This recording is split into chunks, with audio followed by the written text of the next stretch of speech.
SI వచ్చాడండి.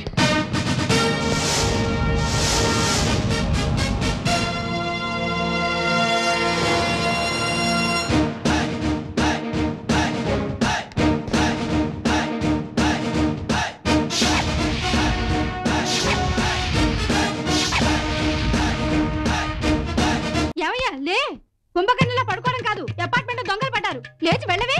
అబ్బా పడితే పట్టాడులేవే, పాపారాడు పోతాడు. నా 7 వారాల నగలు దాచుకున్న డబ్బు దోచుకుపోతాడు. లే వెళ్తాలేవే, ఉత్తప్పుడు వచ్చేస్తాను ఇచ్చేస్తానని గొప్పలు చెప్తావుగా, ఇప్పుడు లేచి వెళ్ళు. అబ్బా నీతో పెద్ద తలకాయ నొప్పిలా ఉందా?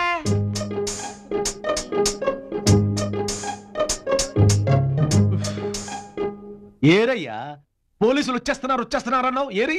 అసలు నువ్వు పోలీస్ స్టేషన్ ఫోన్ చేసావా, రైల్వే స్టేషన్ ఫోన్ చేసావా? ముందు ఫైర్ స్టేషన్ చేసానా, తర్వాత పోలీస్ స్టేషన్ కి చేసానా? అది అయితే ఫైర్ స్టేషన్ పక్క ఫ్లాట్స్ వెతుకుతున్నారేమో వాళ్ళు. పోలీసులు అంటే నాకు ఒకటి గుర్తొస్తుంది. నేను మిలిటరీలో ఉన్నప్పుడు కార్గిల్ వారు చాలా భీకరంగా జరుగుతోంది. ఇదిగో ఇది కడుపుతో ఉన్నాను అని తెగ ఉత్తరాలు రాస్తే టెలిగ్రామ్ పంపించు అని చెప్పి అబద్ధం చెప్పి వచ్చేసాను. అర్ధరాత్రి స్టేషన్ నుంచి బ్యాగ్ పట్టుకుని బయటకు వచ్చాను. ఇంతలో పోలీస్ జీప్ వచ్చింది. నన్ను దొంగనుకుని పట్టుకుని లాకప్లో పడేశారు. పోలీసులు మిమ్మల్ని దొంగని పట్టుకుని లాక్కెళ్ళడం ఏంటండి? ఫేస్ చూస్తే దొంగని డౌట్ వచ్చుంటుంది.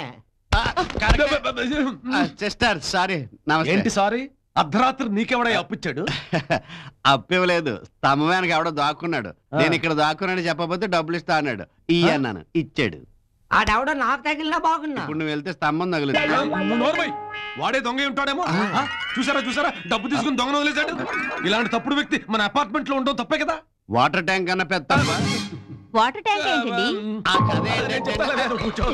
అసలు ఏం జరిగిందంటే ఓసారి వాటర్ ట్యాంక్ లో పెద్ద బలి పడింది. అప్పుడు ఇందులో ఏదో తెరకాసున్నట్టుందే. ఏంటి మీరు ఇంకా ఎక్కడే కూర్చున్నారు? వెళ్ళండి, మీ పనులు చూసుకోండి.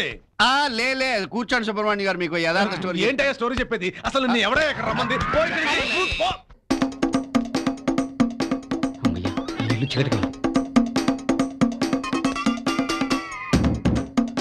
ఏ భగవాన్ ప్రభాకర్,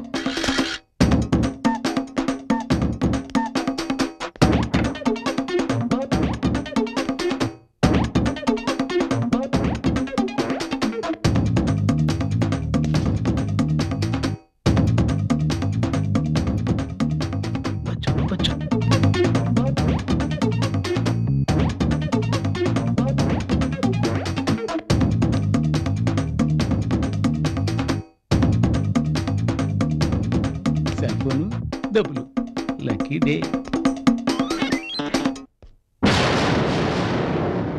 ఎవడ్రా నువ్వు? ఈ ఇల్లు ఎవరిదో తెలుసా? దొంగ సచ్చినోడా, అటు చూడరా.